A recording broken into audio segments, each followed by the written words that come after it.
ጤና ይስጥልን የከበረ ሰላምታችን በመላው ዓለም ሆናችሁ ቃል ስፖርት ዩቲዩብ ቻናላችንን ለምትከታተሉ አድማጮቻችን ሁሉ ይድረስ ብለናል። ከእናንተ ከሆነው ቃል ስፖርት ዩቲዩብ ቻናል ለዚህም ሰዓት መርጠን ያሰናዳላችሁን ስፖርታዊ ጥንቅሮች በቅደም ተከተል እያደረስናችሁ ቆይታ የምናደርግ ይሆናል።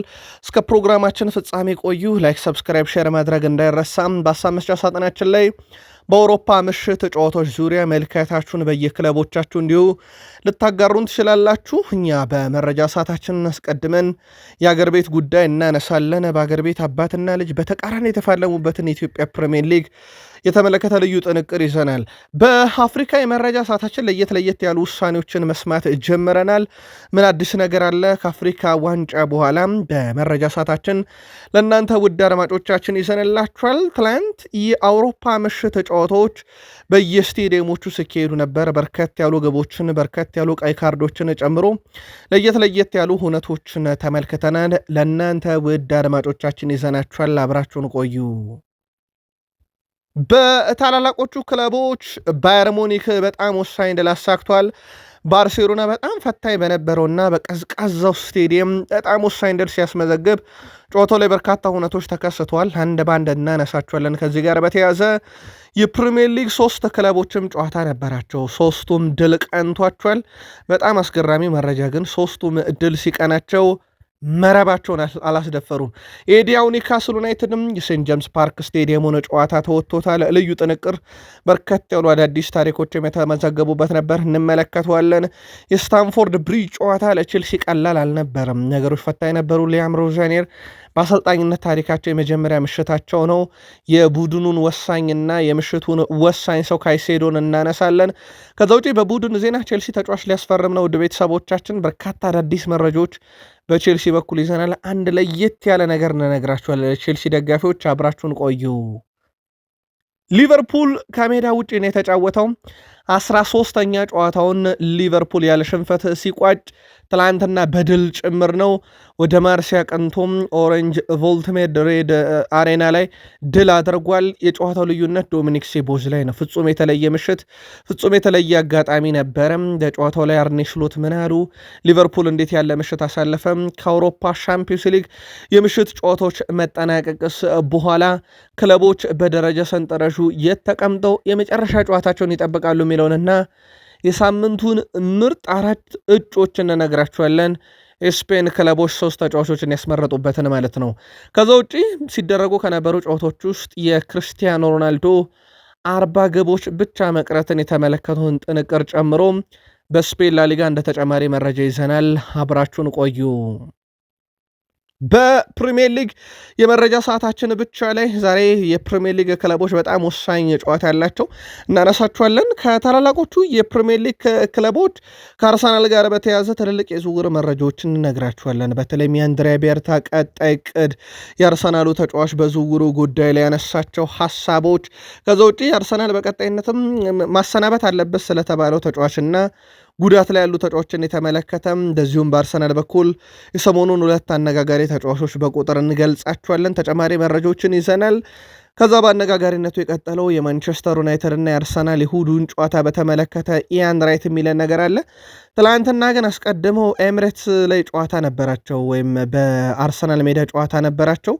በየትኛው ዘርፍ እንደተጫወቱና ማን ድል እንዳደረገ እንነግራችኋለን። ከዛ ውጭ የማንቸስተር ዩናይትድ ቤት ትልልቅ የዝውውር መረጃዎችን አግኝተናል። ከዛ ውጭ ዩናይትድ ቤት በቀጣይ የሚደረጉ ትልልቅ ድርድሮችም አሉ ተብሏል። ሌላ ለእናንተ ውድ አድማጮቻችን ጨምረን ይዘናቸው የመጣ ነው መረጃ አለው በዩናይትድ በኩል። አብራችሁን ቆዩ። ላይክ፣ ሰብስክራይብ፣ ሼር አድርጉን። 5000 ላይክ ያስፈልገናል። ሁላችሁም በትህትና ላይክ እያረጋችሁ አብራችሁ እንድትቆዩ በአክብሮት ጋበዝን። በሀገር ቤት በይደር ቆየን የያዝነው አንድ ጨዋታ ወይም ቀጠርናቸው አንድ ጨዋታ ነበረ። የሐዋሳ ከተማና የነገሌ አርሲ ጨዋታ። ጨዋታው በሐዋሳ ከተማ 2-0 አሸናፊነት ተጠናቋል። የሐዋሳ ከተማን 2 የማሸነፊያ ግቦች ሽመልስ በቀለ 12ኛው ደቂቃ ላይ፣ ተባረክ ሄፎም 79ኛው ደቂቃ ላይ ከመረብ አሳርፈው 2-0 በሆነ ውጤት ጨዋታቸውን ድል ማድረግ ችሏል። ትላንት ውድ ቤተሰቦቻችን አባትና ልጅ በተቃራኒ ተፋልመው ነበረ። በአቻ ውጤት በተጠናቀቀው የወልዋሎ ዓዲግራት ዩኒቨርሲቲና የሸገር ከተማ ጨዋታ 1-1 ሲጠናቀቅ በወልዋሎ ዓዲግራት ዩኒቨርሲቲ በኩል አባት እንደዚሁም በሸገር ከተማ በኩል ልጅ ሆኖ ነበረ መፋለም የቻሉት። ቢኒያም አብርሃም በሸገር ከተማ በኩል ተጫዋች ነበረ። በአሰልጣኝ በኩል ደግሞ አብርሃ ተአረ የወልዋሎ ዓዲግራት ዩኒቨርሲቲ ምክትል አሰልጣኝ ሆነው በተቃራኒ ተፋልመው 1-1 ያጠናቀቁበት ጨዋታ ነበረ። ለማንኛውም የኢትዮጵያ ፕሪሚየር ሊግ ዛሬም ይቀጥላሉ። ወደ ቤተሰቦቻችን ዛሬ በአዳማ ሳይንስና ቴክኖሎጂ ዩኒቨርሲቲ ሲዳማ ቡና ከኢትዮጵያ ቡና፣ በአዲስ አበባ ስቴዲየም ድሬዳዋ ከተማ ከኢትዮጵያ መድን፣ እንደዚሁም መቻል ከቅዱስ ጊዮርጊስ ጨዋታቸውን የሚያደርጉ ይሆናል። የአፍሪካ ጉዳይ እንመልከት። የአልጄሪያ ብሔራዊ ቡድን ከናይጄሪያ ጋር በነበረ ጨዋታ በተፈጠረው ክስተት ምክንያት በካፍ ተከተዋል። ይህንም ተከትሎ የአልጄሪያ እግር ኳስ ፌዴሬሽን $100,000 የገንዘብ ቅጣት ተጥሎበታል። የብሔራዊ ቡድኑ ግብ ጠባቂ ሉካ ዚዳን የ2 ጨዋታ እገዳ ተጥሎበታል። የዚነዲን ዚዳን ልጅ ነው። በሌላ በኩል ተከላካዩ ራፊክ ብልጋኤል የ4 ጨዋታ ቅጣት ተጥሎበታል። የአልጄሪያ እግር ኳስ ፌዴሬሽን ውሳኔውን በመቃወም ይግባኝ ለመጠየቅ ማሰቡ ሲነገር ጨዋታው ከተጠናቀቀ በኋላ የነበረው ውዝግብ ለያዥ ለገላጋ የቸገረ እንደነበረ የሚዘነጋ አይደለም። የሴኔጋል ደጋፊዎች በፍጻሜ ጨዋታ ላይ በፍጹም ቅጣት ምቱ በተሰጠበት ሰዓት ላይ የሞሮኮ ስቴዲየም በወቅቱ ጨዋታውን ሲያስተናግድ በነበረው ላይ ማለት ነው ከ300,000 እስከ 700,000 ዩሮ የሚደርስ ኪሳራ በስቴዲየሙ ላይ አድርሷል ተብሏል። ቅጣት ይጠብቃታል፣ ምንም ጥያቄ የለውም። የሴኔጋል ብሔራዊ ቡድን ቅጣቱ እስካሁን ይፋ አልተደረገም። ሌላው ሴኔጋልን በተመለከተም በሴኔጋል ብሔራዊ ቡድን ስቴዲየሟ መግቢያ ላይ የሳዲዮ ማኔን ሐውልት ለማቆም ወስናለች ተብሏል። አብዱላይ ዋሌ ስቴዲየም ላይ ነው ይህንን ለማድረግ የታቀደው። ሴኔጋል በታሪኩ ያሳካችው 2 የአፍሪካ ዋንጫ ላይ የማኔ ተሳትፎ ላቅ ያለ በመሆኑ ነው ውሳኔ የተላለፈው ተብሏል። በቀጣይም እንግዲህ ይህ ስቴዲየም መግቢያ በር ላይ የሳዲዮ ማኔ ሐውልት ይቆማል ተብሏል። ከሰሞኑ የሴኔጋሉ ፕሬዝዳንት ገንዘብ መሬቱ ላይ ቤት መስሪያ ገንዘብ ጭምር በስጦታ እንዳበረከቱላቸው ይታወቃል። የአፍሪካ ዋንጫው ድምቀት የነበረው የዲሞክራቲክ ሪፐብሊክ ኦፍ ኮንጎ ደጋፊ በአገሩ መንግስት የተበረከተለትን የመኪና ስጦታ በትላንትናው ዕለት በይፋ ከመንግስት ተረክቧል። ደጋፊ እንደሚታወቀው የነጻነት ታጋዩን መሪያቸውን ለመሳብ በስቴዲየም ውስጥ የእሳቸው የሚታወቁበትን የሰላምታ መንገድ በመግለጽ ቆሞ ነበረ ጨዋታን የሚጨርሰው። በኋላም ላይ በአልጄሪያ ከተሸነፈች በኋላ ዲሞክራቲክ ሪፐብሊክ ኦፍ ኮንጎ የዚህ ደጋፊ ጉዳይ ደግሞ በጣም አነጋጋሪ ሆኖ ነበር። ለማንኛውም ሀገሩን ላስተዋወቀበት መንገድ የዲሞክራቲክ ሪፐብሊክ ኦፍ ኮንጎ መንግስት ለየት ያለ መኪና ሸልሞ ትናንትና ተረክቦታል። ወደ አውሮፓ እንሻገር ወደ ቤተሰቦቻችን። በአውሮፓ የመረጃ ሰዓታችን የአውሮፓ ሻምፒዮንስ ሊግ አንዳንድ ጨዋታዎችን እንመልከት። ካራባክ ከአይንትራክ ፍራንክፈርት ያልተጠበቀ ውጤት ነው የተመዘገበው። ካራባክ 3-2 በሆነ ውጤት ድል ማድረግ ችሏል። በካራባግ በኩል 3ቱን የማሸነፊያ ግቦች ዱራን 4ኛውና 80ኛው ደቂቃ ላይ እንደዚሁም 94ኛው ደቂቃ ላይ ሙስታፋዛድ ማስቆጠር ሲችሉ የጀርመኑን ክለብ አይንትራክ ፍራንክፈርትን ከሽንፈት ያልታደገው 2 ግቦችን 10ኛው ደቂቃ ላይ ኡዘን እንደዚሁም 78ኛው ደቂቃ ላይ በፍጹም ቅጣት ምት ቻይቢ ቢያስቆጥሩም ግን የጀርመኑን ቡድን ከሽንፈት አልታደጉትም። ቤሉል ሙስታፋዛድ 28 ዓመቱ ነው። በአውሮፓ ሻምፒዮንስ ሊግ ታሪክ ጎል ያስቆጠረ የመጀመሪያው አዘርባይጃናዊ ተጫዋች ሆኗል። ለካራባክ በ94ኛው ደቂቃ ላይ ያስቆጠራት ግብ ደግሞ ቡድኑን አሸናፊ እንድትሆን እንደዚሁ እያስቻለች ነበረች። የካራባክ ካምባክ በአውሮፓ ሻምፒዮንስ ሊግ ላይ የማይረሱ አይነት አይደሉም። አታላንታ ከአትሌቲኮ ቢልባኦ ሌላ በርከት ያለ ግብ የተመለከትንበት ጨዋታ ነው። 5 ግብ እዚህም ጨዋታ ላይ ተመልክተናል። ቢልባኦ ነው 3-2 በሆነ ውጤት ከሜዳ ውጭ ድል ያደረገው። ለእንግዳው ቡድን ቢልባኦ 3ቱን የማሸነፊያ ግቦች ጎሬሳ 58ኛው ደቂቃ ላይ፣ ሳንድሮ 70ኛው ደቂቃና ናቫሮ 74ኛው ደቂቃ ላይ ሲያስቆጥሩ በአታላንታ በኩል ከሽንፈት ያልታደጉ 2 ግቦችን 16ኛው ደቂቃ ላይ ስካማካ 88ኛው ደቂቃ ላይ ክርስቶቪች ማስቆጠር ችለዋል። ግን ድል ያደረገው እንግዳው ቡድን አትሌቲኮ ቢልባኦ ነበረ። የጣሊያኑ ክለብ ዩቬንቱስም በሜዳ ያደረገውን ጨዋታ 2-0 አሸንፏል። ዩቬንቱስ ቤኔፊካን ገጥሞ ነው 2-0 በሆነ ውጤት ድል ያደረገው። የዩቬንቱስን ሁለት የማሸነፊያ ግቦች ከእረፍት በኋላ ቱራም 55ኛው ደቂቃና መክኒን 64ኛው ደቂቃ ላይ ሲያስቆጥሩ በቤኔፊካ በኩል በጆዜ ሞሪኖ ቡድን ማለት ነው 81ኛው ደቂቃ ላይ ፓቫልዲስ ፍጹም ቅጣት ምት ቢያገኝም አምክኗታል። ወደ ጨዋታ ሊመለሱበት የሚችሉበት እድል ነበረ፣ ግን አልተጠቀመበትም። በጋላታ ሳራይና በአትሌቲኮ ማድሪድ መካከል የነበረው ጨዋታ 1-1 በሆናቸው ውጤት ተጠናቋል። ሁለቱም ግቦች የተቆጠሩት ግን በአትሌቲኮ ማድሪድ ተጫዋቾች ነው። በአራተኛው ደቂቃ ላይ የዲየጎ ሲሞኔ ልጅ ሲሜዮኔ አራተኛው ደቂቃ ላይ አትሌቲኮ ማድሪድን መሪ ካደረገ በኋላ ሎሬንቴ የአትሌቲኮ ማድሪድ ተጫዋች 20ኛው ደቂቃ ላይ በራሱ መረብ ላይ ግብ አስቆጥሮ ጨዋታው 1-1 በሆነ ያቻ ውጤት እንደዚሁ ተጠናቋል። ባየር ሙኒክ በሜዳውና በደጋፊያቸው ፊት አሊያንዝ አሬና ላይ ያደረጉትን ጨዋታ 2-0 አሸንፈዋል። ዩኒየን ሴንት ግሎሲን የገጠሙት ባየር ሙኒኮች 2-0 ሲያሸንፉ በጨዋታው ላይ 52ኛው ደቂቃ ላይ ሃሪኬን አስቆጠረ። ከዛ ይሄ በጨዋታ ነው። ከዛ 55ኛው ደቂቃ ላይ በፍጹም ቅጣት ምት ሃሪኬን አስቆጠረ። ከዛ በኋላ 63ኛው ደቂቃ ላይ ኪሜንጄ በባየር ሙኒክ በኩል በሁለተኛ ቢጫ ካርድ በቀይ ካርድ ወጣ። ከዛ ሃሪኬን ሌላ ፍጹም ቅጣት ምታገኝ ሃትሪክ መስራት የሚችልበት 81ኛው ደቂቃ ላይ አመከነው።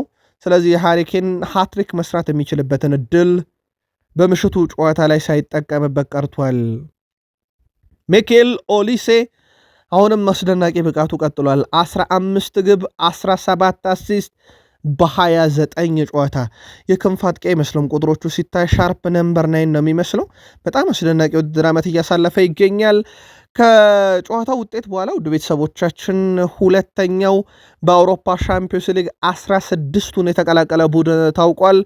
አርሰናል ትላንትና ይሄንን አድርጎ ነበረ መቀላቀሉን አረጋግጦ፣ አሁን ባየር ሙኒክ መቀላቀሉን አረጋግጧል። በቀጣይ ማን አንደኛና ሁለተኛ ሆኖ ያልፋል የሚለው ነው የሚጠበቀው። አርሰናል ሞር የተሻለ ዕድል ያለውና ውጤቶቹ በእጁ ላይ ያለ አቻም ከወጣ በቀጣይነት አንደኛ ሆኖ ማለፉን የሚያረጋግጥበትም ነው። ባርሴሎና በቀዝቃዛው ምሽት 4-2 በሆነ ውጤት ድል አድርጓል። ስላቪያ ፕራያን ወደ ቼክ አቅንተው ጨዋታ አድርገው ያው ጨዋታው በጣም በቀዝቃዛ ስቴዲየም እንደሚደረግ አስቀድሜም ነግሬያችሁ ነበረ። ባየር ሙኒክ 4-0 ሲያሸንፍ ፌርሚን ሎፔስ 34ኛውና 42ኛው ደቂቃ ላይ ሁለት ግቦችን፣ ዳኒ ኦሎሞ 63ኛው ደቂቃና የአውሮፓ ሻምፒዮንስ ሊግ ድምቀቱ ሮቤርት ሌዋንዶውስኪ 71ኛው ደቂቃ ላይ አራቱን ግቦች አስቆጥረዋል። ሁለቱን የስላቪያ ፕራ ከሽንፈት ያልታደጉ ግቦችን ኩሼጅ 10ኛው ደቂቃና ሮቤርት ሌዋንዶውስኪ በራሱ መረብ ላይ 44ኛው ደቂቃ ላይ አስቆጥሯል። ያው ሌዋንዶውስኪ ሁለት ግቦችን እዚህና እዛ አስቆጥሯል እንደማለት ነው። በጨዋታው ላይ በባርሴሎና በኩል በጣም ወሳኝ የተባለውን ምሽት በቀዝቃዛው ስቴዲየም በድል መወጣት ችለዋል። ጨዋታውን የተመለከታችሁ ግን ስለ ክለባችሁ ባርሴሎና ምልከታችሁን ብታጋሩን ደስ ይለናል። የጨዋታውን ክስተት እናንሳው። ፌርሚን ሎፔዝ የጨዋታው ወሳኝ ተጫዋች ነበረ። በጨዋታው ለሁለት ግቦችን አስቆጠረ። ውድ ቤተሰቦቻችን የተጫዋች ባለፉት 6 ጨዋታ 9ኛ የግብ አስተዋጽኦ ነው። ኤስፓኞል ላይ 2 አሲስት፣ አትሌቲኮ ቤልባኦ ላይ 2 አሲስት 1 ግብ፣ ሪያል ማድሪድ ላይ አሲስት፣ ሬሲንግ ሳንታንደር ላይ በኮፓ ዴላሪ 1 አሲስት፣ ሪያል ሶሴዳድ ላይ ብቻ የግብ አስተዋጽኦ አልነበረውም። ትላንት ስላቪያ ፕራ ላይ 2 ግቦችን በ6 ጨዋታ 9ኛ የግብ አስተዋጽኦ ላይ መድረስ ቻለ። ፌርሚን በዘንድሮ የውድድር ዓመት 20 ግቦች አስተዋጽኦም አለው። እንዳጠቃላይ በባርሴሎና በጨዋታው 2 ግብ አስቆጠረ። የጨዋታው ኮከብ ሲባል ሃንሲ ፍሊክ ከጨዋታውን በኋላ ተጫዋቹን አወድሰውታል። በተለይም ደግሞ ቼልሲ በክረምት ሊገዛቸው ነበረ ተጫዋቹን እና እንሸጥን ብለው ቆይተው ነው። ቼልሲ ባለመግዛቱ እድለኛ ነን፣ ምክንያቱም በእነዚህ አይነት ምሽት ላይ ተጫዋቹ ያስፈልገን ነበረ፣ ከኛ ጋርም ስለሆነ በጣም ደስተኛ ነን፣ በድሉም በተጫዋቻችንም በጣም ደስተኛ ነን ሲሉ ተደምጠዋል። በባርሴሎና በኩል በግብ አስተዋጽኦ በአውሮፓ ሻምፒዮንስ ሊግ ማርከስ ራሽፈርድ 7ኛ የግብ አስተዋጽኦ ላይ ደርሷል። በነገራችን ላይ በአውሮፓ ሻምፒዮንስ ሊግ ከፍተኛው ነው፣ ከዚህ በላይ የለም። በርካታ የግብ አስተዋጽኦ ነው ያለው። ይህን ተጫዋች አጠቃላይ የመግዣ ሂሳቡ 26 ሚሊዮን ፓውንድ አካባቢ ለዩናይትድ መክፈል ይጠበቅባቸዋል። በ29 ጨዋታ 17 የግብ አስተዋጽኦ ያበረከተውን ማርከስ ራሽፈርድን በዚሁ አጋጣሚ የባርሴሎና ደጋፊዎች ቋሚ መሆን ያለበት ብላችሁ ታስባላችሁ? የራሽፈርድ ምልከታችሁን አጋሩን። ሌላው ሮቤርት ሌዋንዶውስኪ በአውሮፓ ሻምፒዮንስ ሊግ 20 ሲደመር ግቦችን ለሁለት የተለያዩ ክለቦች ያስቆጠረ 4ኛው ተጫዋች ሆኗል። ከዚህ ቀደም ክርስቲያኖ ሮናልዶ ለሪያል ማድሪድ እና ማንቸስተር ዩናይትድ፣ ሃሪኬን ለቶትናም ሆትስፐርስ እና ለባየር ሙኒክ፣ ኔይማር ጁኒየር ለባርሴሎና እና ለፓሪስ ሰን ዠርሜን፣ አሁን ሮቤርት ሌዋንዶስኪ ለባየር ሙኒክ እና ለባርሴሎና 20 ሲደመር የአውሮፓ ሻምፒዮንስ ሊግ ግቦችን ማስቆጠር ችለዋል። ሮቤርት ሌዋንዶስኪ በአውሮፓ ሻምፒዮንስ ሊግ ለ15ኛ ተከታታይ ዓመት ግብ ማስቆጠር ችሏል። በነገራችን ላይ ውድ ቤተሰቦቻችን ሮቤርት ሌዋንዶስኪ ለ15ኛ ዓመት ግብ ሲያስቆጠር ከሱ በላይ ያስቆጠሩት ሮናልዶ 16 ተከታታይ ዓመት፣ ሜሲና ከሪም ቤንዜማ 18 ተከታታይ ዓመት በአውሮፓ ሻምፒዮንስ ሊግ ላይ ግብ ማስቆጠር ችሏል። ይህንን 15 አድርሶታል ሮቤርት ሌዋንዶስኪ። ከዛ ውጭ ግን በባርሴሎና በኩል ምናልባት ሊነሱ የሚችሉት ነገር ፔድሪ ጉዳት አስተናግዶ ትላንትና ከሜዳ ተቀይሮ ወጥቷል። ለምን ያክል ጊዜ ከሜዳ ይርቃል የሚለውን ዛሬ ሕክምና ቡድን አባላት ያጣሩታል ተብሏል። ፍራንክ ዲዮንግ ቢጫ ካርድ አይቷል። በዚህ ምክንያት በቅጣት የመጨረሻ ጨዋታውም ያመልጠዋል ተብሏል። በባርሴሎና በኩል ወሳኝ ተጫዋቾቻቸው ጉዳት ቅጣት ላይ ናቸው። በየትኛው ጨዋታ ላይ ይገኛሉ የሚለው እንከታተላለን። ከዛ ውጪ በባርሴሎና በኩል የምናነሳው የቡድን ዜና በጣም አስገራሚን ውሳኔ ነው። ለዢሮና ማርክ አንድሬ ተር ስቴገንን በውሰት ይሰጣሉ እስከ ውድድር ዓመቱ መጨረሻ። ለዢሮና አንድ መልእክት ልከዋል። 300,000 ዩሮ ጭማሬ ከከፈላችሁን እኛን ስትገጥሙ ቴር ስቴገንን ማሰለፍ ትችላላችሁ ብለዋል። መረጃው የሞንዶ ዲፖርቲቮ ነው። ዢሮና ለአንድ ጨዋታ ብሎ 300,000 ዩሮ ይከፍላል ወይ በዛ ጨዋታ ላይ ብቻ እንዲገኝ ተብሎ ተከታትለን መረጃውን የዢሮናን ውሳኔ የምንነግራችሁ ይሆናል። ከፕሪሚየር ሊግ ክለቦች የኒካስልን እናስቀድም። በሴንት ጄምስ ፓርክ ስቴዲየም ፒኤስቪ ኤንዶቨንን 3-0 በሆነ ውጤት ድል አድርገዋል። የኒካስልን 3 የማሸነፊያ ግቦች 8ኛው ደቂቃ ላይ ዮሐን ዊሳ፣ 30ኛው ደቂቃ ላይ አንቶኒ ጎርደን እና 65ኛው ደቂቃ ላይ ሃርቬ ባርንስ 3ቱን የማሸነፊያ ግቦች አስቆጥረው በሴንት ጄምስ ፓርክ ስቴዲየም ድፍን 3 ነጥብ ከድፍን 3 ግብ ጋር ማትረፍ ችሏል። የኤዲሃው ቡድን ኒካስል ዩናይትድ በአውሮፓ ሻምፒዮንስ ሊግ በአንድ የውድድር ዓመት በርካታ የግብ ተሳትፎውን መያዝ ችሏል። አንቶኒ ጎርደን 8 የግብ አስተዋጽኦ፣ አለን ሽረር 2002-3 ላይ ነበረ በ7 የግብ አስተዋጽኦ በአንድ ጨዋታ ሪካርዱን ይዞት የነበረው በአንድ ሲዝን ሪካርዱን ይዞት የነበረው አንቶኒ ጎርደን አሁን ይህን ሪካርድ ወስዶታል። አንቶኒ ጎርደን በአጠቃላይ በግብ ደረጃ ደግሞ ከተመለከትነው ከአለን ሽረሩ 2002-3ቱ ሪካርድ በ6 ግቦችም እንደዚሁ ተስተካክሎታል። ሁለቱም 6 ግብ አላቸው።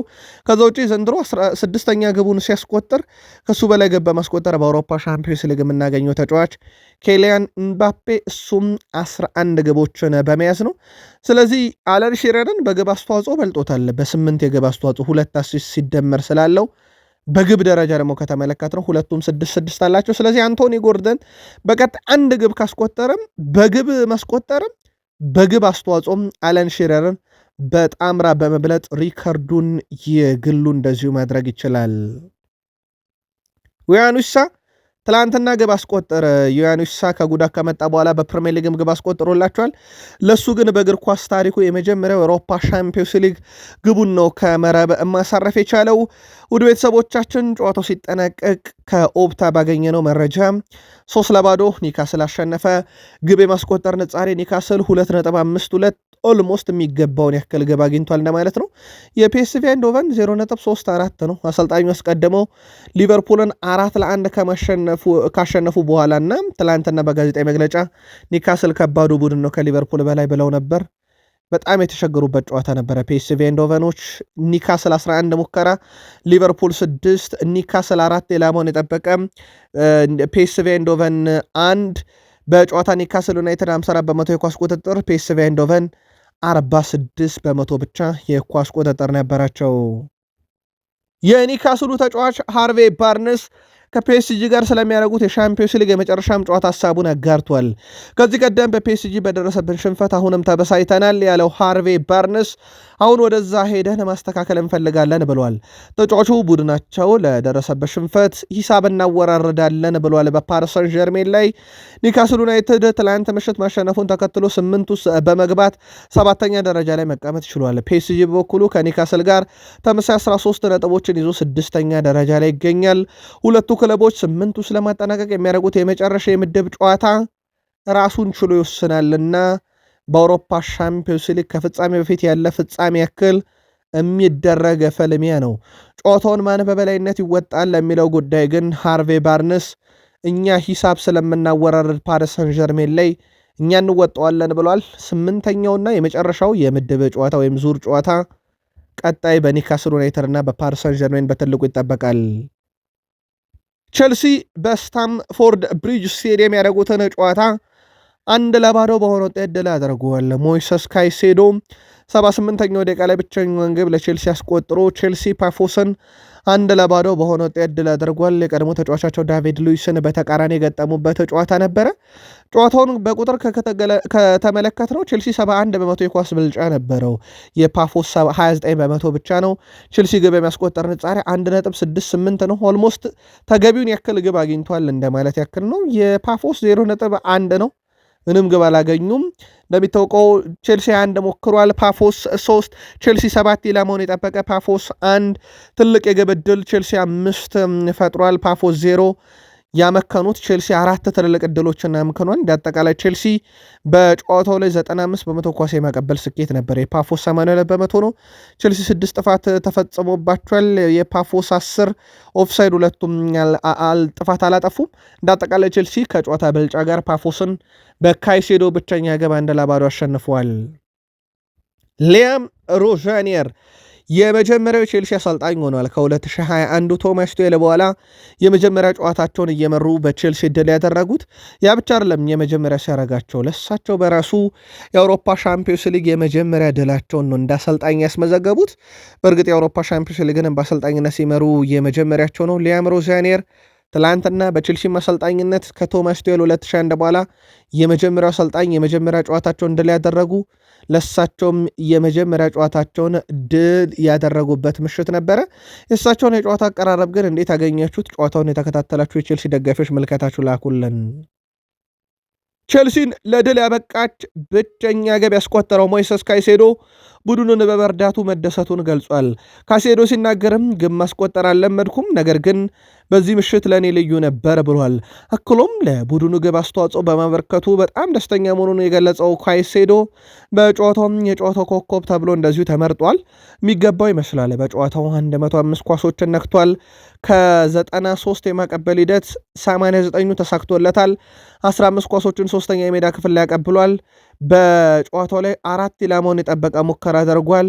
3 ረጃጅም ኳስ፣ 3ቱም ስኬታማ፣ 3 የመሬት ላይ ግንኙነት ያሸነፈ፣ 3 ታክሎችን ያሸነፈ፣ 3 ኳስ ከግብ ክልሉ አካባቢ ያራቀ፣ 3 የግብ ዕድል የፈጠረ፣ 1 ግብ ያስቆጠረ የጨዋታው ኮከብ ተብሎ ተመርጧል። የሚገባው ይመስላል። ከቁጥራዊ ስሌቶች ከተመለከት ነው በጨዋታው ላይም ያው ልዩነትን ፈጣሪዋን ግብ ያስቆጠረው እሱ እንደነበር ይታወቃል።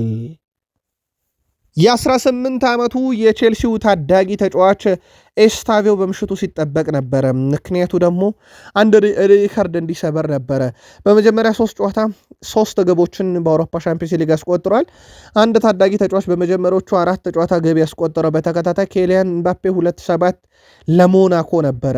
ኤስታቪዮ በሻምፒዮንስ ሊግ የመጀመሪያው 3 ጨዋታ ላይ ጎል ያስቆጠረ በታሪክ የመጀመሪያው ቼልሲ ተጫዋች ነው። የኬሊያን ምባፔ ግን ትላንት ሳይሰበረ ቀርቷል። ከዛ ውጪ ወጣት ተጫዋቾችን ካነሳን በቼልሲ በኩል አንድ መረጃ እንጨምርላችሁ ውድ ቤተሰቦቻችን። ከቡድን ዜና ጋር በተያያዘ እነ ሞይሰስ ካይሴዶ፣ ኤንዞ ፈርናንዴዝ፣ ሌቪ ኮልዊል በቀጣይነት ከቡድኑ ጋር በኮንትራት ጉዳይ መነጋገር ይፈልጋሉ ተብሏል።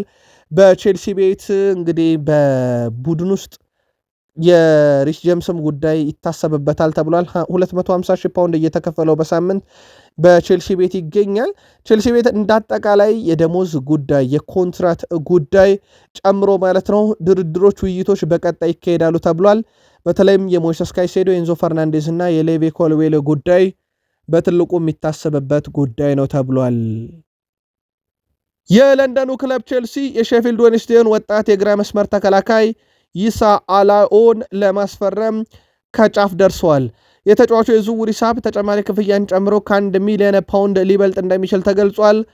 ማንቸስተር ዩናይትድ በበኩሉ የ17 ዓመቱን የግራ መስመር ተሰላፊ ለማስፈረም ንግግር ላይ መሆናቸው ተነግሯል። ዩናይትዶች ታህሳስ ወር ላይ ለተጫዋቹ የዝውውር ጥያቄ አቅርበው ውድቅ ሆኖባቸው ነበር። ማንቸስተር ዩናይትድ አቅርበው የነበረው ሂሳብ በወቅቱ 450,000 ፓውንድ ሲሆን አሁንም ለማስፈረም ጥረት ማድረጋቸው ሲነገር፣ ቼልሲዎች ግን በጣም የተሻለ ሂሳብ ማቅረባቸውን ተከትሎ ዝውውሩን ለማጠናቀቅ ከጫፍ ደርሷል ተብሏል።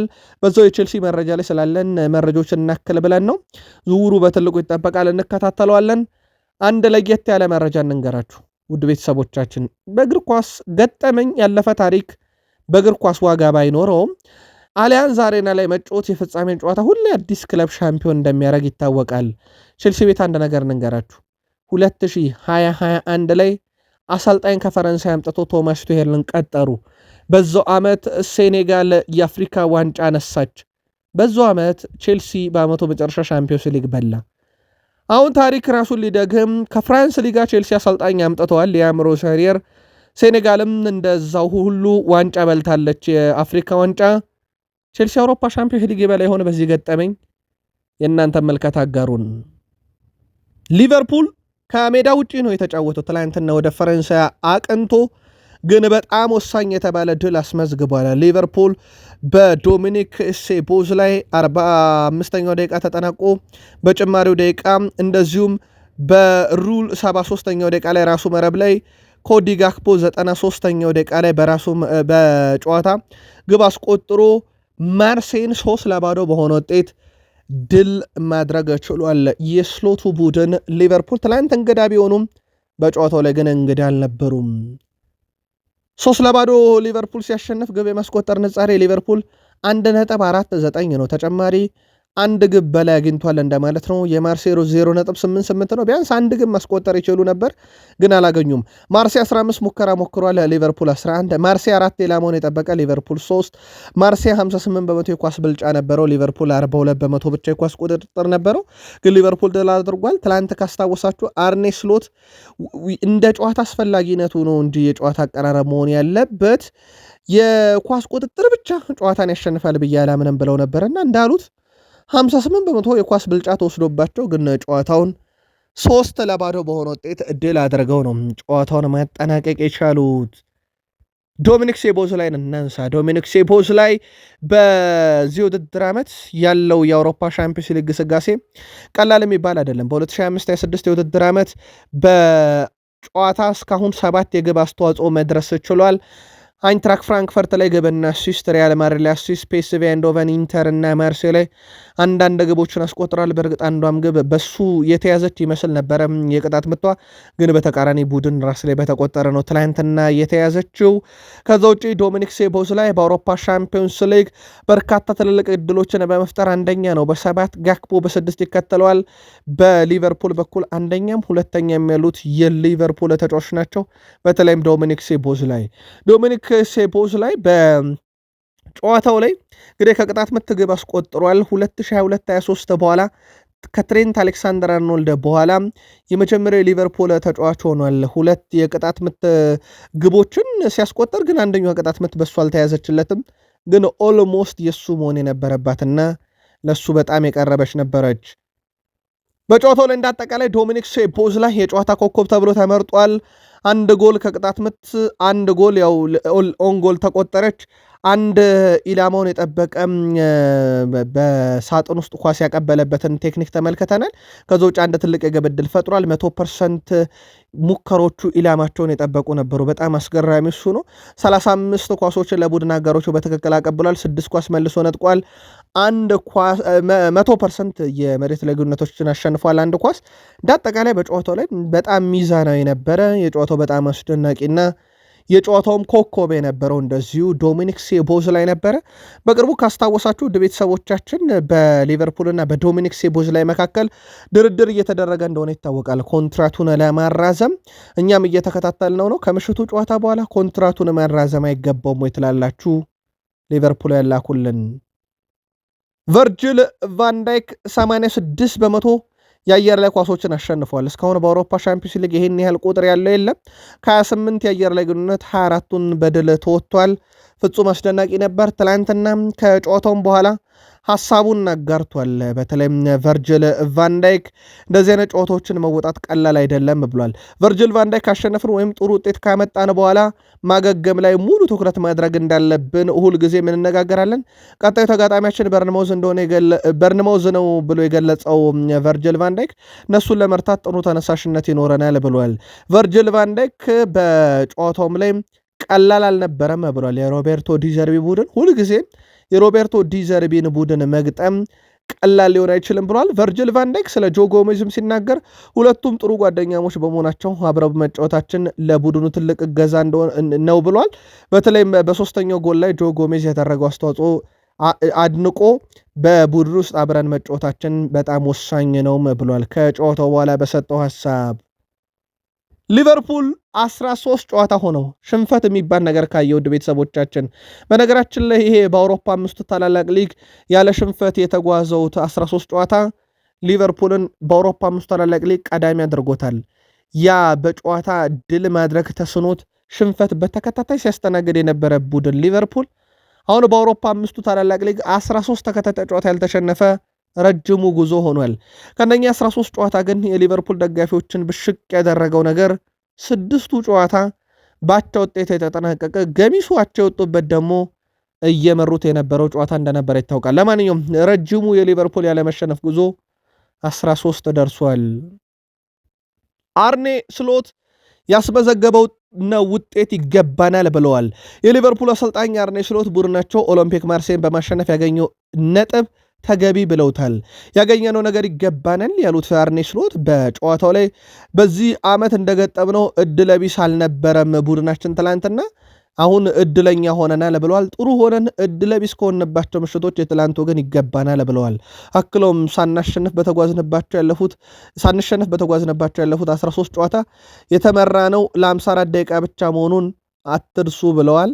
ከዛ ውጪ በመራናቸው ጨዋታ ነጥብ መጣላችን ለእኛ የሚያናዳል ብለዋል። እንዳጠቃላይ የሊቨርፑል ደጋፊዎችንም ይሄ ነው የሚያናድዳቸው። ቡድኑ በጣም ጥሩ ነው። በ13ቱም ጨዋታ አቻ በወጣበት 6 ጨዋታ በጣም ፍጹም የበላይ በነበረባቸው የበርንሌውን ጨዋታ እንኳን ማንሳት እንችላለን። ለ54 ደቂቃ ብቻ እንደተመራናት ዘንጉት ብለዋል። በዙ አንድ የቡድን መረጃ ለመጨመር ያክል የሊቨርፑል ወጣት የግራ መስመር ተከላካይ ሉክ ቻምበርስ በውሰት ቻርልተን አትሌቲክን መቀላቀሉን ሰምተናል።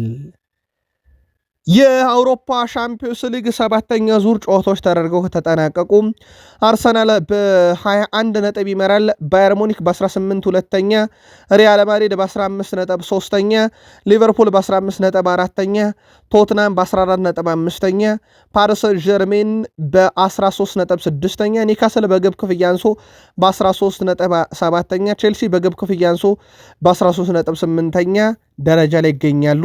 እነኚህ በቀጥታ ማለፍ የሚችሉ ናቸው። ባርሴሎና፣ ስፖርቲንግ ሊዝበን፣ ማንቸስተር ሲቲ፣ አትሌቲኮ ማድሪድ፣ አታላንታ እነኚህ ሁሉ እስከ 13ኛ ያሉት 13 ነጥብ አላቸው። ውድ ቤተሰቦቻችን የመጨረሻ ዙር የአውሮፓ ሻምፒዮንስ ሊግ ጨዋታ አብዛኛው ልክ እንደ ፍጻሜ የሚቆጠር ነው። ምክንያቱም በቀጥታ 8 ውስጥ ገብቶ ለማጠናቀቅ ያለው የሁሉም ክለብ እድል አለና በተለይም እነኚህ እስከ 12 ነጥብ ያላቸው ክለቦች በትልቁ ይጠበቃል።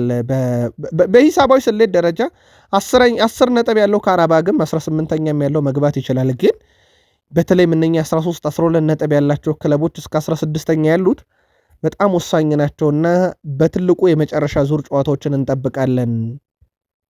የአውሮፓ ሻምፒዮንስ ሊግ ማክሰኞ ምሽትና ረቡዕ ምሽት ተደርገው ከተጠናቀቁም በኋላ የሳምንቱ ምርጥ 4 እጩዎች ይፋ ተደርገዋል። በዚህ መሰረት ውድ የቃል ስፖርት ዩቲዩብ ቻናል ቤተሰቦቻችን የእናንተን ምርጥ መርጣችሁ በሀሳብ መስጫ ሳጥናችን ልላኩልን። በአውሮፓ እግር ኳስ ማህበር መሰረት ይፋ የተደረገው ቪኒሺየስ ጁኒየር ከሪያል ማድሪድ፣ እንደዚሁም ሱዋሬስ ከስፖርቲንግ ሊዝበን፣ ናቫሮ ከአትሌቲኮ ቢልባኦ፣ ፌርሚን ሎፔስ ከባርሴሎና እነኚህ የሳምንቱ ምርጥ 4 እጮች ናቸው። ሁለቱንም የአውሮፓ ምሽት ጨዋታዎች የተከታተላቸው የማክሰኞ ምሽትንም የሮብ ምሽትንም የሳምንቱ ምርጥ ለእናንተ ማን ነው መርጣችሁ በሀሳብ መስጫ ሳጥናችን የላኩልን። እኛ ምርጫ ውጤት ይፋ ሲደረግ ውጤቱን እንነግራችኋለን። ከአውሮፓ ሻምፒዮንስ ሊግ ምሽት ውጭ ወዳሉ ሌሎች መረጃዎች እንሻገር። የጨዋታ ውጤት እናስቀድም። በሳውዲ ፕሮ ሊግ አንድ በጣም ወሳኝ ጨዋታ ነበር። አልናስር ከዳማክ ጋር ያደረጉት ጨዋታ አልናስር ጨዋታው 2-1 በሆነ ውጤት ድል ማድረግ ችሏል። በጨዋታው ላይ በአምስተኛው ደቂቃ ላይ ገህረቢ መሪ ያደረገ አልናስርን ክርስቲያኖ ሮናልዶ በጨዋታ 50ኛው ደቂቃ ላይ ወደ 2-0 መሪነታቸውን ከፍ አደረገ። አልዳማክን ወደ ጨዋታ ልትመልስ የምትችል ግብ 68ኛው ደቂቃ ላይ ሃራስካ ማስቆጠር ችሎ ነበር፣ ግን ጨዋታው በዛው በአልናስር 2-1 አሸናፊነት ተጠናቋል። ክርስቲያኖ ሮናልዶ 116 ጎሎችን ለአልናስር አስቆጠረ። ይህም በአልናስር ታሪክ ከውጭ ዜጋ የሆነ ወይም ሳውዲ ዜግነት የሌለው በርካታ ግብ ያስቆጠረ ተጫዋች ሆኗል። ሮናልዶ በእግር ኳስ ሕይወቱ ትናንትና ብቻ 960ኛ ግቡን ማስቆጠሩን ተከትሎ ለ1000 ግቦች 40 ግብ ቀርቶታል። የሮናልዶ ግብ የማስቆጠር ንጻሬ እንደቀጠለ ነው። ይቺ 40 ግብ ግን በክርስቲያኖ ሮናልዶ ከእግር ኳስ ማቆም በፊት ትገኛለች ወይ? አሁንም ጥያቄ ነው። አልናስር ነጥቡን ወደ 37 አሳድጓል። ዳማክ 11 ላይ ቀርቷል። አልናስር ከተከታታይ ሽንፈቶች በኋላ ወደ ተከታታይ ድል የመጣበት ሮናልዶም ለ1000 ግብ እየተንደረደረ ያለበት ነው። በሪያል ማድሪድ በኩል ዘንድሮ ሻምፒዮንስ ሊግ ለማሸነፍ ተመራጩ ቡድን ማን ነው ተብለው የተጠየቁት የወቅቱ ጊዜያዊ አሰልጣኝ አልቫሮ አርቢዮላ ሁልጊዜም የአውሮፓ ሻምፒዮንስ ሊግ ተገማሽ ቡድን ሪያል ማድሪድ ነው ብለዋል። ሪያል ማድሪድ ግን ባለፉት 2-3 ዓመታት እንደዚህ አይነት ቡድን ሆኖ አግኝታችሁታል ወይ? እናንተ መልከታችሁን አጋሩን። እሳቸው ግን አሰልጣኙ ሁሌም ሪያል ማድሪድ በመድረኩ እስካለ ድረስ ተገማሽ ቡድን ነው ብሏል። ኦፕታ ዘንድሮ ቅድመ ግምቱን ለፕሪሚየር ሊጉ ክለብ አርሰናል በቀዳሚነት እንደሰጠ ይታወቃል።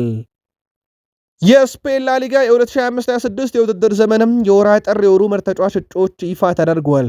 በዚህ መሰረት ማርኮስ አሎንሶ ከሴልታ ቪጎ፣ ሙሪክ ከማዮርካ፣ ቫናት ከጄሮና፣ ጎንዛሎ ጉዴስ ከሪያል ሶሴዳድ፣ ሶሎሮት ከአትሌቲኮ ማድሪድ በእጩነት መቅረብ ችለዋል።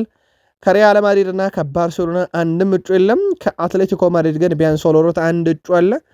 ቀሪዎቹ እንደ ጄሮና፣ ሴልታ ቪጎ፣ ማሎርካ፣ ሪያል ሶሴዳድ ካሉ ክለቦች በእጩነት የቀረቡ ናቸው። ለስፔን እግር ኳስ ቀረብ የሆናችሁ ወይም የዕለት መረጃችን ለምትከታተሉ የእናንተን መርጣችሁ ልታርሱን ትችላላችሁ።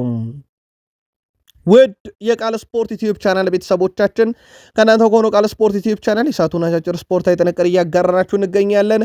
ከተወዳጁ የእንግሊዝ ፕሪሚየር ሊግ ክለቦች ብቻ ወዳገኘናቸው የዕለቱ ጥንቅሮች እንሻገር። ከፕሪሚየር ሊግ የመረጃ ሰዓታችን ጋር ሀሳብ አስተያየታችሁን እያጋራችሁን 5000 ላይኩ እንዳይረሳ፣ ላይክ እያረጋችሁ አብራችሁን ቆዩ። በዛሬው ዕለት የኤሮፕ ሊግ ጨዋታዎች ይደረጋሉ። ከፕሪሚየር ሊግ ተወካዮች ውስጥ አንደኛው ኖቲንግሃም ፎረስት ጨዋታ አለበት። ከሜዳ ውጭ ወደ ስቴዲዮ ሙኒሲፓል ዲ ብራጋ ቀንቶ ስፖርቲንግ ብራጋን ይገጥማል። ኖቲንግሃም ፎረስት የሻንዳይክ ቡድን በዘንድሮ የውድድር ዓመት ስፖርቲንግ ብራጋ 22 ድል 8 አቻ 7 ሽንፈት የገጠመው የሻንዳይኩ ኖቲንግሃም ፎረስት በዚህ ውድድር ዓመት 9 ድል 7 አቻ 14 ሽንፈት አለው። በመጨረሻ 5 ጨዋታም ብራጋ 2 ድል 1 አቻ 2 ሽንፈት፣ በኖቲንግሃም ፎረስት በኩል 1 ድል 2 አቻ 2 ሽንፈት በመጨረሻ 5 ጨዋታ። ሁለቱ ክለቦች በታሪክ አንዴ ነው የተገናኙት። ሰንበት ያለ ጨዋታ ነው፣ ግን 3-0 በሆነ ውጤት ኖቲንግሃም ፎረስት በወቅቱ ድል አድርጎ ነበር። በኤሮፕ ሊግ 7ኛ ሳምንት ጨዋታ ላይ ተገናኝቷል። ኤስታዲዮ ሙኒሲፓል ዲ ብራጋ የሚደረገው ጨዋታ ምሽት 5 ሰዓት ይካሄዳል። የኖቲንግሃም ፎረስት ደጋፊዎች ካላችሁ ውጤት ገምቱልን። ምሽት 2 ሰዓት ከ45 ደቂቃ ቾፓኒ ስታዲየም ላይ ፌነርባቼ ከኡናይ ኤምሬው ቡድን አስቶን ቪላ ጋር ጨዋታቸውን ያደርጋሉ። የኡናይ ኤምሬም ቡድን ወደ ቱርክ አቅንቶ ነው የምሽቱን ጨዋታ የሚያደርገው። ፌነርባቼ በዚህ የውድድር ዓመት በአጠቃላይ 19 ድል 9 አቻ 4 ሽንፈት፣ በኡናይ ኤምሬው ቡድን አስቶን ቪላ በኩል 19 ተመሳሳይ ድል 5 አቻ 6 ሽንፈትን አስተናግደዋል። ፌነርባቼዎች በመጨረሻም 5 ጨዋታ 4 ድል 1 ሽንፈት፣ በአስቶን ቪላ በኩል በመጨረሻ 5 ጨዋታ 2 ድል 2 ሽንፈት 1 አቻ አላቸው። ሁለቱ ክለቦች በታሪክ 2 ጊዜ ተገናኝተዋል። ሁለቱንም አስቶን ቪላ 2-0 እና 4-0 በሆነ ውጤት ድል አድርጓል። ዛሬ በቾፓኒ ስቴዲየም የሚደረገውን ጨዋታ ማን በበላይነት ይወጣል? የአስቶን ቪላ ደጋፊዎች ካላችሁ በሐሳብ መስጫ ሳጥናችን ላይ ቀድመ ግምታችሁን ልታጋሩን ትችላላችሁ። አርሰናል ደርሰናል። ውድ ቤተሰቦቻችን አንድሪያ ቤርታን ስፖርቲንግ ዳይሬክተር አድርጎ ከሾመ በኋላ አርሰናል ቤት ዝውውሮች ጥራታቸው ከፍ ብሏል። የስኳድ ዴብዝንም ማስፋት በተሰላና በስሌት መልኩ በክረምት ተፈጽሞ ውጤቱን በዘንድሮ ውድድር ዓመት በደንብ እየተመለከተ እንገኛለን። አሁን ደግሞ የቀኝ ተመላላሽ ተጫዋችን ማስፈረም እቅድ ተይዟል ተብሏል። የቤን ዋይት ጉዳይ ወደ መጨረሻ የተቃረበ ሊሆን ያስችሏል የተባለ ነው። ዴቪድ ኦርኔስቴም በቡድኑ በኩል የቀኝ ተመላላሽ ተጫዋች እየተመለከቱ ነው ብሏል። ከዛ ውጭም ዴቪድ ኦርኔስቴ የቡድኑን ጥልቀት ለማሳደግ አማካኝ ክፍሉም ላይ ጭማሮች ሊታዩ ይችላሉ ብሏል። በተለይም የክርስቲያን ኖርጋርድ ሚና በዘንድሮ የውድድር ዓመት ቡድኑ የቶማስ ፓርቴን መልቀቅ ተከትሎ መጨናነቆች እንዳይፈጠሩ የመጣና አሁን ግን ከአማካኝ ክፍል ይልቅ ሞር ተከላካይ አድርገው እየተጠቀሙት ነበር እና ሌሎች አማራጮችንም በዛ ቦታ ላይ ላዩ ይችላሉ ብሏል ዴቪድ ኦርኔስቴ። የአርሰናል የዝውውር ፖሊሲ አንድሪያ ቤርታ ከመጡ በኋላ አስቀድሞ ጥናት የሚደረግበት አስቀድሞ ተጫዋቾችን በድርድር የሚያሳምኑበት እንደሆነ ይታወቃል። ሳሊባ ከዓለም ምርጥ ክለቦች አንዱ ነው ብሎኛል እያለ ነው ኢታን ዋኔሪ። ማርሴ እንደተገኘ ይታወቃል። ኢታን ዋኔሪ በውሰት የ6 ወር ቆይታ እንግሊዛዊ ተጫዋች ኢታን ዋኔሪ ከአርሰናል በውሰት ማርሴን ለመቀላቀል የሕክምና ምርመራውን ካደረገም በኋላ ሀሳቡን አጋርቷል። ንዋኔሪ በሰጠው ሀሳብ ዊሊያም ሳሊባ ማርሴ ከዓለም ምርጥ ክለቦች አንዱ እንደሆነ ነግሮኛል ሲል ተናግሯል። አክሎም አሰልጣኝ ሮቤርቶ ዲዘርቢ ከዓለም ምርጥ አሰልጣኞችም እንዲያው ብሏል። በነገራችን ላይ ከአርሰናል በውሰት ሄዶ የመጀመሪያ የተሳካለት ተጫዋች ሳሊባ ነበረ 2021 ላይ ማርሴን ከተቀላቀለ በኋላ በውሰት በጣም ድንቅ ጊዜን ካሳለፈ በኋላ አሁን የዓለማችን ምርጡ ተከላካይ እንዲሆን ያስቻለውን ጊዜ ያሳለፈው በማርሴ ነበር። አሁን ሳሊባ ከማጋሌሽ ጋር ጥምረታቸው ድንቅ ነው። አሁን በዛ መሰረት ራሱን እንዲለውጥ ወደ ማርሴ ወይም የመጫወቻ ደቂቃ እንዲያገኝ ያመራው ንዋኔሬም ሳሊባ በደንብ ነግሮኛል ብሏል። ከኢታን ንዋኔሪ ጋር በክረምት ነው አብረው ኮንትራታቸውን ያራዘሙት በማይለ ሉዊስ ስኬሊ በኩል ካስታወሳችሁ። ከዚህ ጋር በተያዘ የቀድሞ የአርሰናል አጥቂ አለን ስሚዝ ሐሳቡን ያጋራል። በመከላከል ረገድ በቂ ብቃት የለውም። የአንድ ለአንድ ኳሶች ላይም ሲያገኝ ለአብነት ያክል በሊቨርፑል ጨዋታ በፍሪፖንግ እንዴት እንደተቸገረ ማይል ሉዊስ ስኬሊ ተመልክተናል። ምክንያቱም እሱ ፈጣን ስላልሆነና ተፈጥሯዊ ተከላካይ ስላልሆነ ነው ይላል። ከፊቱ 3 ተጫዋቾች አሉ፣ ሁሉም በተሻለ ሁኔታ መከላከል የሚችሉ። ስለዚህ አርሰናል ይህንን ተጫዋች መልቀቅ አለበት ብሏል። በቋሚነትም ቢለቀው ብዙም አይጎዳም እያለ ነው። የግል መልካታ ነው ወደ ቤተሰቦቻችን። ምናልባት ግን ከዛ ይልቅ አርሰናል ይሄን ተጫዋች የአማካኝ ስፍራ ተጫዋች ነውና ማይክል አርቴታ ወደ ተፎጥሯዊ ቦታው መልሶስ መጠቀም የለባቸውም ወይ? ማይል ሉዊስ ስኬሊ ዘንድሮ በካላፊዮሪ ቦታ ቢወሰደም አሁን ካላፊዮሪ በጉዳት እንደሌለ ይታወቃል። ጉዳትን ካነሳን ከካላፊዮሪ ጋር በተያያዘ ተጨማሪ መረጃዎችን ለማጣራት ሙከራ እያደረግን ነው። ግን በአርሰናል በኩል የተሰጠ አንድም መግለጫ የለም ተጫዋቹ መቼ ይመለሳል በሚል ጉዳይ ላይ። ባይሆን የተገኙ መረጃዎች ፔሮ ሄንካፔ ወደ ልምምድ ለመመለስ በጣም መቃረቡን ማይክል አርቴታም ተናግረዋል። ከዛ ውጪ በቡድን ዜና እንዳልኳችሁ የካላፊዮሪ ጉዳይ ግልጽ አይደለም፣ ግን በቅርቡ ወደ ልምምድ ይመለሳል በሚልም ጉዳይ ላይ መረጃ አላገኘንም። ያው የቡድን ዜና አርሰናል ቤት ማግኘት በዚህ ጉዳይ ላይ በጣም አስቸጋሪ ነው፣ ግን ፔሮ ሄንካፔ በቅርቡ ይጠበቃል። ከዛ ውጪ በቡድን ውስጥ ራይስ እና ሚኬል ሜሪኖ በቅጣት ኢታን ዋኔሪ በውሰት ክለቡን መልቀቁን ተከትሎ በቀጣይም የአውሮፓ ሻምፒዮንስ ሊግ የመጨረሻ ጨዋታ ላይ አይገኙም። እነኚህ ግን አርሰናል በቡድን ውስጥ ጉዳት፣ ቅጣት እና የለቀቁ ተጫዋቾች ቢኖሩ የመጨረሻው ጨዋታ ካቻ በላይ አንደኝነቱን ለማስጠበቅ አይጠበቅበትም። በጣም ቀላል ጨዋታ እንደሚያደርግም ይታወቃል። ዋይኒ ማርክ ሩኒ ኢንተር ሚላንን አርሰናል 3-0 ካሸነፈበት ጨዋታ በኋላ ጋብሪኤል ጄሱስ ባሳየው ብቃት እጅጉን ተደንቅ ያለው ብሏል። እናም በእሁዱ የማንቸስተር ዩናይትድ በሚደረገ ጨዋታ አጥቂው እንደገና ወደ ተጠባባቂ ወንበር እንደሚወርድ ይሰማኛል እኔ እንደዛ እያለ ነው። ጋብሪኤል ጄሱስ በፍጹም ቅጣት ምት ሳጥን ውስጥ ያለው ጉጉትና በሚያደርጋቸው እንቅስቃሴዎች በጣም ጎበዝ ተጫዋች ነው። እኔ አሁን ጋብሪኤል ጄሱስ በሆን ኖሮ እሁድ ዕለት ጨዋታውን መጀመር እፈልጋለሁ። እሱ በምሽቱ ጨዋታ 2 ጎሎችን ማስቆጠር ችሏል። በምሽቱ ጨዋታ በጣም ጥሩ ተጫውቷል። ስለዚህ እኔ እሱን በሆን ኖሮ በእውነት መጫወት እንደምፈልግ በአሰልጣኝ አእምሮ ውስጥ ማስገባት እፈልጋለሁ። አሰልጣኙንም እነግረዋለሁ በዛ ጨዋታ ላይ መጫወት እንደምፈልግ ብሏል ዋይኒ ማርክ ሩኒ። እኔ በሆን ኖሮ ለማይክል አርቴታ እሁድ መጫወት እንደምፈልግ በግልጽ እነግረዋለሁ ብሏል። አሁን በርካቶች ማን ነው መቅደም ያለበት የሚለው ነገር ጥያቄ ሆኖባቸዋል።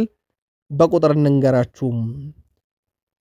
ከዲሴምበር ጀምሮ ሁለቱንም ተጫዋቾች ተመልክተን ነበረ። ቪክተር ጌኬሬስንም ጋብሪኤል ጄሱስንም ሁለቱንም ስንመለከት ተመሳሳይ አይነት የግብ አስተዋጽኦ ነው ያላቸው።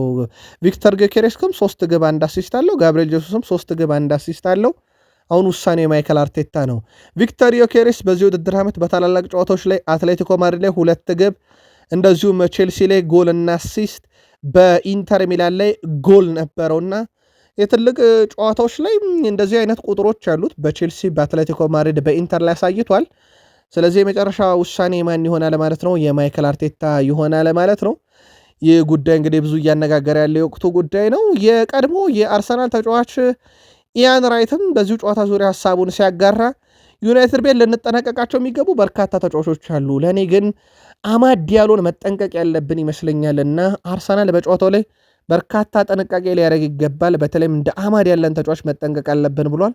በርካታ የአርሰናል ደጋፊዎች ደግሞ ከኢያን ራይት በተሻለ ማንቸስተር ዩናይትድ ቤት እንደ ብሩኖ ፈርናንዴዝ ያለን ተጫዋች ማቆም ለጨዋታው በጣም ወሳኝነት ነው ብለው ያምናሉ። ዩናይትድ ሲቲን ካሸነፈ በኋላ በጨዋታው ላይ አሁንም ነገሮች አነጋጋሪነታቸው እንደቀጠለ ነው። ሁለቱ ክለቦች ትላንት ተጫውተው ነበረ። ግን በነገራችን ላይ አርሰናልና ማንቸስተር ዩናይትድ ያውም ለዋንጫ ለማለፍ ነበር የተፋለሙት። በእንስቶች ነው። ማንቸስተር ዩናይትድ እንስቶችና የአርሰናል እንስቶች ትላንት ተፋልመው የዩናይትድ እንስቶች ከሜዳቸው ውጭ አርሰናልን 1-0 ድል አድርገው ለፍጻሜ በቅተዋል። ፓርክ ነበረች 13ኛው ደቂቃ ላይ ብቸኛዋ ግብ ማስቆጠር የቻለችው። ውጤቱን ተከትሎ ለተከታታይ 6 ጨዋታ ቡድኑ ሽንፈት ሳያስተናግድ የወጣ ሲሆን እንስቶቹ በፍጻሜ ከ53 ቀን በኋላ ከቼልሲ ጋር ጨዋታ ያደርጋሉ። በሊግ ካፕ ነው ወይም በካራባው ካፕ በምንለው ማለት ነው። ትላንትና እንደዚሁ በኢታድ ስቴዲየም ቼልሲዎች እንግዳ ቢሆኑም በሴቶቹ 1-0 በሆነ ውጤት በካፕቴን 41ኛ ደቂቃ ግብ አስቆጥራ በሊግ ካፕ ለፍጻሜ ደርሷል። ስለዚህ ዌምብሌ ላይ ማንቸስተር ዩናይትድ ከአርሰናል ይጫወታሉ። አርሰናልና ማንቸስተር ዩናይትድ በሴቶች አስቀድመው ፍልሚያቸውን ትላንት አድርገዋል። በዚሁ የዩናይትድን መረጃ እንቀጥል። ማንቸስተር ዩናይትድ 2 ወጣት ተጫዋቾችን እስከ ውድድር ዓመቱ መጨረሻ በውሰት ለመስጠት ማቀዱ ተነግሯል። የግራ መስመር ተከላካዩ ሃሪ አማስ በውሰት ሻምፒዮንሺፑን ክለብ ኖርዊች ሲቲን ይቀላቀላል።